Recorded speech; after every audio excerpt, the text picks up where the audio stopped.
how did Jesus handle Peter's failure? How did Jesus handle our failure?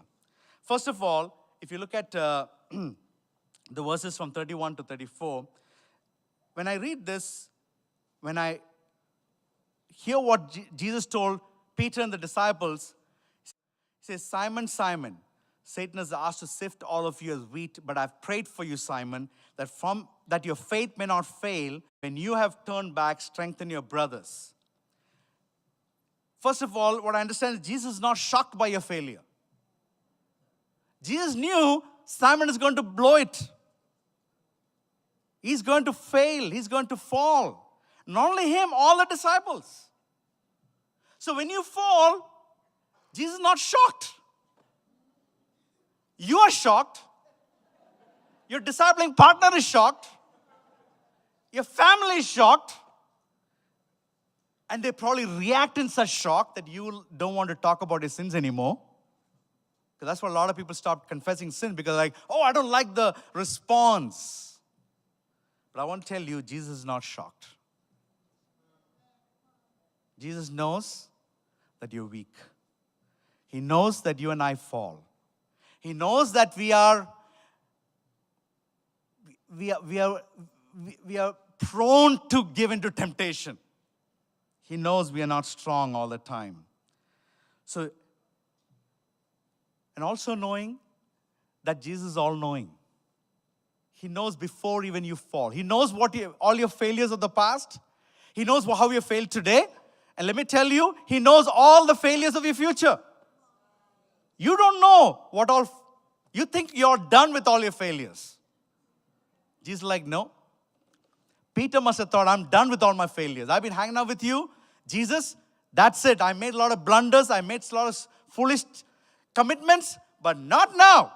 From now onwards, if you're going to prison, I'm going with you. If I have to go with you to death, I'll go with you.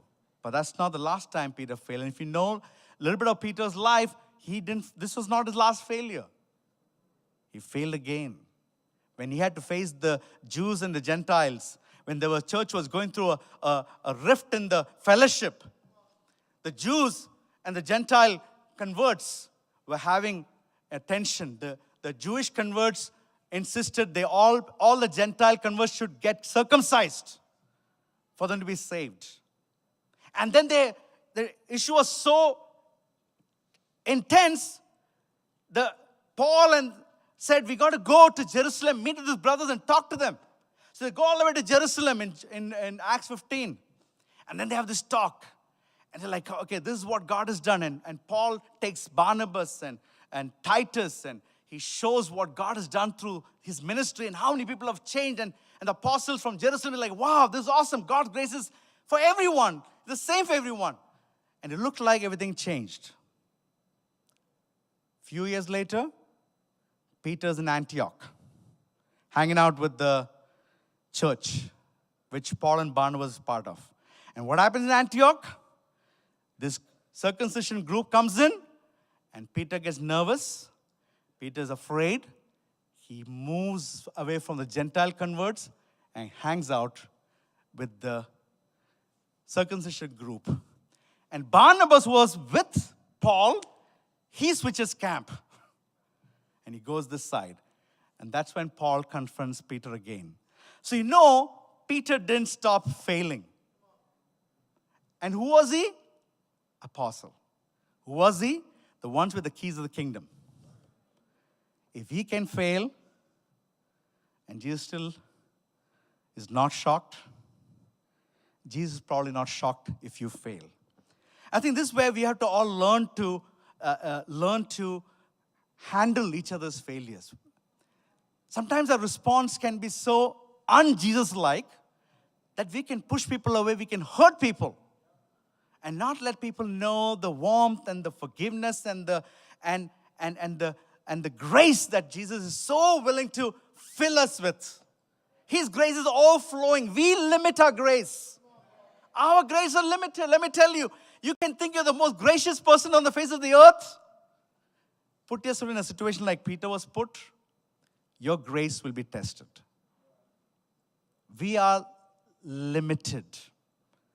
The best of us are limited, but Jesus is unlimited in his grace. Amen.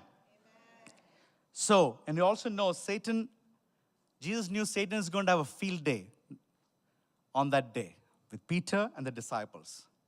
Satan already entered Judas before the Passover. John says, while they're having Passover, Satan enters again.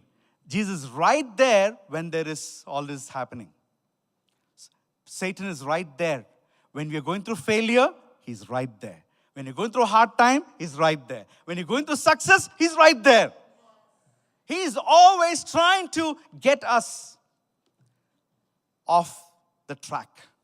He's always